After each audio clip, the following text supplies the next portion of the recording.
বিসমিল্লাহির রহমানির রহিম। প্রিয় দর্শক, দেখেন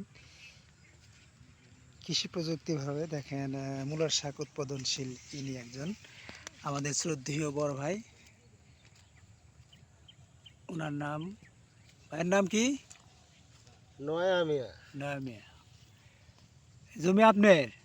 হ্যাঁ, জমি আমার। কতটুকু শাক লাগাইছেন? এই মনে করেন যে 8 শতক জমি।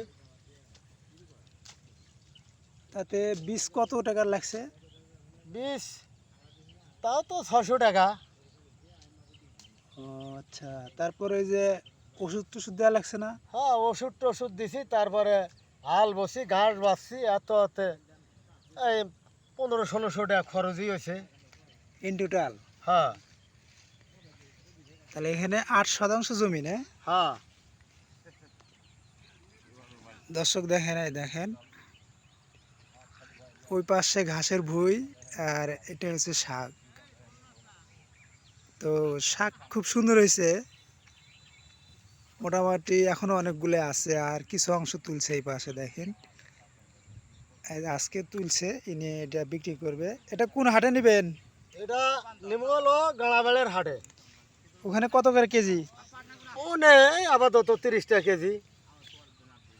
গ্রামের হাটে বিক্রি হয় না? সব হাটই বিক্রি চলে। ধনুট বাজার এবং সেমুন্দারি বাজার আহ, সব জায়গায় চলে। হরিনাথপুর বাজার। তো মোটামুটি আপনাদের এখানে এইসব উৎপাদনের বিখ্যাত কে আপনি নাকি? না, মোটামুটি আমি আগে থেকে কৃষি আবাদ, মরিচ, ধান, পাট, গম, খেমাসি, বেসন সব আবাদের মধ্যেই থাকি। যাক আলহামদুলিল্লাহ। তা তো আল্লাহ তালা তো দিন পাত চালায় নাকি? হ্যাঁ, মোটামুটি আল্লাহর রহমত। দেখ, আল্লাহর শুক্রিয়া আদায় করবেন বেশি বেশি। এটা তো সম্পূর্ণ কিছু উপর আল্লাহর ইশারাই সব কিছু। হ্যাঁ। আপনার পরিশ্রমে মহান আল্লাহ তালা আপনাকে রিজেক্ট দিবে, ঠিক আছে? হ্যাঁ হ্যাঁ।